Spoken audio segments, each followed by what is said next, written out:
नमस्कार friends, support India channel में आप सभी का हार्दिक स्वागत है। फ्रेंड्स, कैसे हैं? जैसे भी होंगे, जहां भी होंगे, मस्त होंगे, अपने लाइफ में व्यस्त होंगे।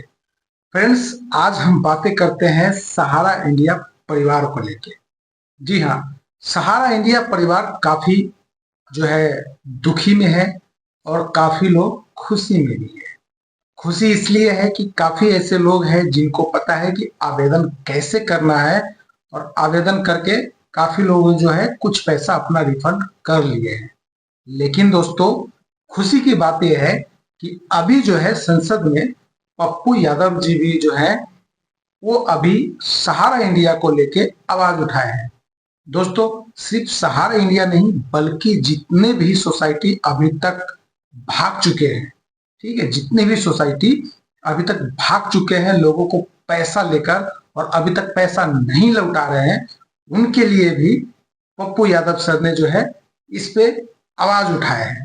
तो देखिए आगे क्या होता है, इस आवाज कहां तक पहुंचता है। तो पप्पू यादव सर का जो है छोटा सा एक वीडियो है जो मैं आपको दिखाने वाला हूं। तो आइए देखते हैं पप्पू सर की वीडियो। आप कहते हो कोर्ट न्याय करेगा। कोर्ट कब न्याय किया? जब यूजीसी और एसटी ऐसे कानून है की बात आई तो 72 घंटे में न्याय हो गया। एसआईआर की बात आई और किसान की बात आई तो न्याय ही नहीं हुआ। कहां से कोर्ट न्याय कर देगी? क्या छोटे जिसके पास पैसे नहीं है कोर्ट न्याय कर देगी? 400 300 दिनों के अंदर, 14 दिनों के अंदर। आप दूसरी तरफ, मेरा आपसे रिक्वेस्ट ये है कि आप हमको एक बात बताइए, जनधन योजना का क्या हुआ? 50,000 रुपया कितने बेरोजगार को मिल गया? जनधन योजना पर फिर दोबारा चर्चा हुई क्या? नोटबंदी पर दोबारा चर्चा हुई क्या? आप एमएसपी छोटे उद्योग के बारे में आप कोई चर्चा नहीं करते हैं। निजी बैंकों को आजादी देने की बात करते हैं। सहकारिता का क्या हुआ भाई? जो किसान के लिए सबसे ज्यादा बेनिफिशियरी था, सहकारिता पर तो आप चर्चा ही नहीं करते हैं। सरकारी बैंक पर तो आप चर्चा ही नहीं करते हैं। सहारा इंडिया का जो निवेशक है वो दलित है, गरीब है, ईबीसी है, रेहड़ी है, पटरी वाले हैं। और सहारा इंडिया वाला क्या किया? सहारा इंडिया का अब पूरा का पूरा एक बड़ा उद्योगपति ले लिया, सरकार उद्योगपति ले लिया। उसका कोई मतलब नहीं। आप दीदी लोन जो जीविका दीदी है, आप जो बेटियों का है, महिलाओं के ऋण पर है, इस पर चर्चा नहीं करते हैं। आप सिर्फ बड़े बड़े मुनाफाखोरों की चर्चा करते हैं।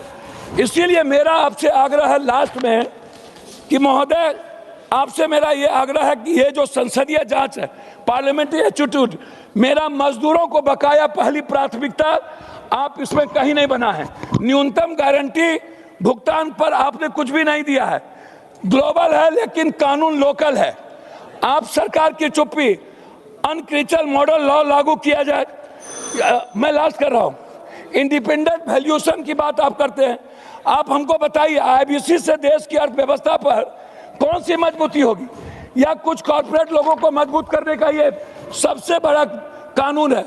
कई केस 3 से 4 साल के लटके हुए, 400-500 दिन लग जाते हैं, लेकिन 70 से 90% हेयर कट, हजारों करोड़ का नुकसान। यह बैंक का नहीं, जनता का पैसा। यह रेगुलेशन कॉर्पोरेट वायलेट करने के लिए लास्ट कर रहा हूं हुजूर। मेरा आपसे सीधा है, बैंक पहले मजदूर बाद में। ये कानून क्यों? इस पर मैं आपसे जानना चाहता हूं। एमईसी के लिए अलग ढांचा, जेन्युइन प्रोमोटर्स को मौका क्यों नहीं आप देने का कोई कानून और प्रावधान नहीं है? पूरा का पूरा आपने इजी ऑफ डूइंग बिजनेस नहीं, इजी ऑफ ग्रैबिंग बिजनेस की बात आप करते हैं। इसीलिए सरकार इस विधेयक को स्टैंडिंग कमेटी में भेजा जाए व्यापक सुधार के लिए। इसको खाली चेक ना बनाया जाए और व्यापारी और उद्योगपतियों के लिए, बड़े मुनाफाखोरों के लिए इस कानून को प्रोटेक्ट ना किया जाए और बैंक को आजादी ना दिया जाए। ये मेरा आपसे आग्रह है। बहुत बहुत धन्यवाद।